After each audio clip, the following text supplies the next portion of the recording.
Alors, je reviens sur mes réflexions linguistiques en vous soumettant un certain nombre de questions qui n'ont pas forcément été résolues. Parfois, comme ça, j'entends un mot, parce que j'écoute beaucoup d'émissions en anglais. United, United. Pourquoi les Anglais ou les Américains prononcent le I de United, I? Aucune raison. Ça ne tient pas debout. Le I, c'est le I. Bon, alors, dans mes travaux, j'ai montré qu'on ne pouvait dire I que s'il y avait un A, suivi d'un I, d'ailleurs. Donc tout se passe comme si United devait s'écrire U-N-A-I-T-E-D.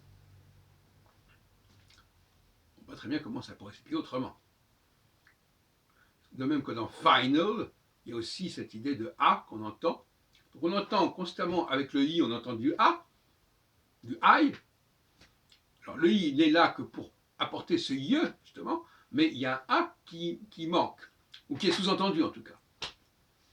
Deuxième observation, crime. Crime, ça correspond à notre crème. Donc là aussi, là nous avons un EA. Alors le E là, c'est un E, un E, qui correspond à crème. Et le A, on ne voit pas très bien ce qu'il vient faire à la place, à la suite du E. C'est peut-être une convention qui était prévue par les Anglais à un moment donné. Pour que le E se prononce E, il fallait le faire suivre d'un A. Et puis je continuerai en revenant à United, la deuxième partie du mot, la fin en TED. Évidemment, ça vient du mot français unity, unité, qui a été ensuite verbalisé, enfin, mais c'est transformé en un verbe et un participe. Et le D de United, c'est l'ancien D français, puisque le passé, le participe français, autrefois, c'était pas E accent aigu, c'était ED. Bon. Donc ils ont conservé le ED, mais ils prononcent le D. Alors que la règle, c'est que lorsque